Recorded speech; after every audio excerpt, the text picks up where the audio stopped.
खुलुमबाय। बे समाव आं नोंथांमोननि सिगाङाव फुंबिलिनि मोननैसो रादाब लाना फैलायबाय। अन्नानै भिडिअखौ स्किप खालामाजासे जोबजासिम नायलांदो। दिनैनि फुंबिलिनि मोननैसो रादाबफोरा जाबाय। गिबि रादाबाव दं आसाम BPIनि बुंथिगिरि पबित्र बर'नि सायाव मैया उदालगुरि जिल्ला UPPLनि आफादगिरि रबीन्द्र बसुमतारिया खौरां मेलनि गेजेरजों फिनजाथाय होदों।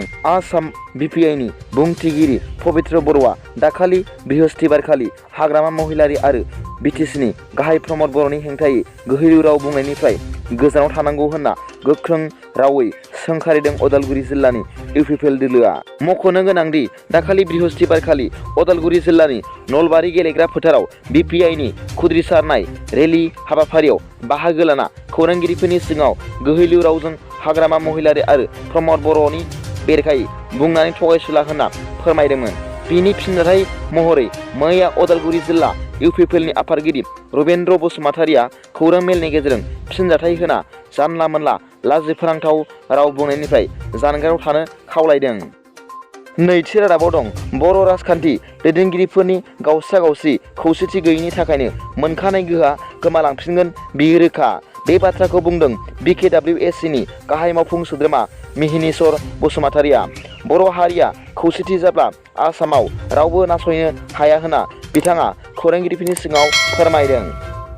थामथि रादाबाव दं जोहोलाव लाचित बरफुकननि 400थि जोनोम सानखौ गोदान दिल्लीयाव 23 नभेम्बरनिफ्राय 25 नभेम्बरसिम गाजा गोमजा फालिनाय जागोन होनना मिथिनो मोन्दों। बे जोनोम सान फालिनायाव गिबि सानखालि रांखान्थि मन्त्रि मानगोनां निर्मला सीतारामना आहम साम्रायजोनि 600 बोसोर खुंथायनि सोमोन्दै बेखेवना होगोन होनना मिथिनो मोन्दों।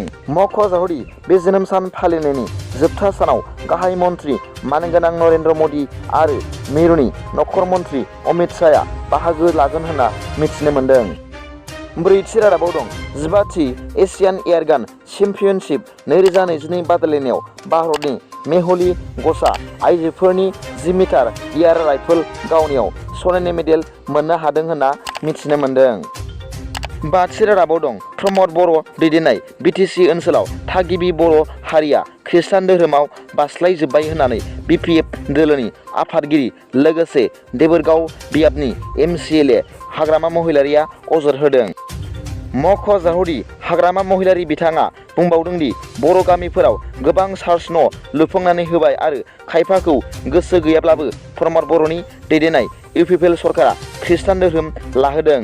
मिथिनो मोननाय बादिब्ला हाग्रामा महिलारिया थांनाय माखासे साननि सिगां बे लाइजामखौ BJPनि आफादगिरि JP नाड्डानो लिरहरदोंमोन होनना मिथिनो मोन्दों।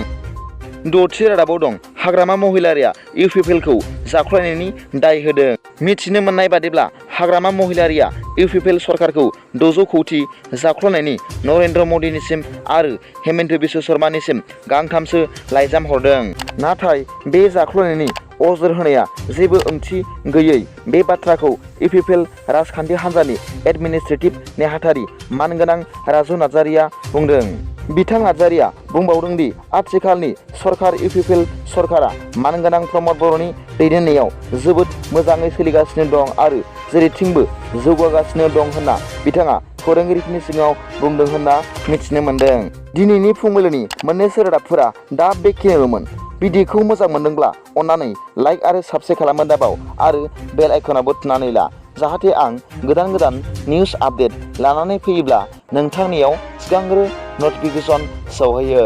गाबोननि फुंबिलिनि रादाबाव नोंथांमोनखौ आंनि चेनेलाव गोसो गोथारै बरायहरनाय जाबाय।